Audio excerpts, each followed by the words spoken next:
Ladies and gentlemen, welcome to the very first edition of the IL Talk podcast, where we will be discussing all things New York Islanders. This is the pilot, and I am your pilot, your host, Greg the Goods Goldberg.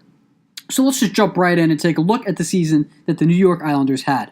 Let's start back to where it all began, and rewind to July 1st. John Tavares, the team's star player, the guy that they were building around for years, the captain who had spent 9 seasons with the team, left on day one of free agency to play for his hometown team, the team he adored growing up, the Toronto Maple Leafs. Now guys, you can't really blame him for wanting to play for his hometown team. You know, if I got a contract offer with the Islanders to play, I can't play hockey, but I'd certainly take it. But this was a hard day for me. I got in my car, I listened to some Coldplay, and just went for a long drive to clear my head and just let out the tears. However, it was time to move on, because in just 3 months, the season would start, and we had 82 games of hockey to play. Prior to John leaving, things were looking bright as the team brought in a new head coach, Barry Trotz, who just came off of a Stanley Cup winning year. However, would a coaching change really make that big of a difference with the team missing its star player, but also coming off of a year of missing the playoffs entirely?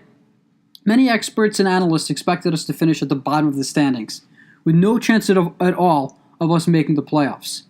Our free agency signings were questionable to many, and we apparently lost more than we gained. Or did we? Let's look at the facts, ladies and gentlemen.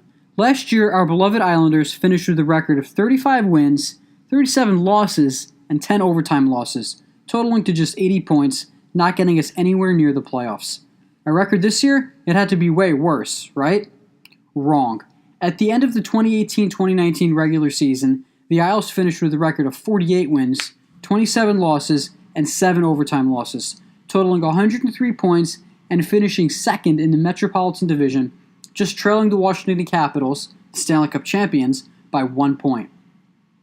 To make this Cinderella story even more heartfelt, it is important to talk about one of our goaltenders, Robin Lehner. The story of Robin Lehner is one that is uplifting and relatable to anyone. Lehner has recently opened up about his dark history of drug addiction, alcohol abuse, and even thoughts of suicide. His career wasn't even an issue at this point, as his life was in jeopardy. Lehner overcame his addiction and depression after going to rehab and really understanding what is important: his wife and 2 children.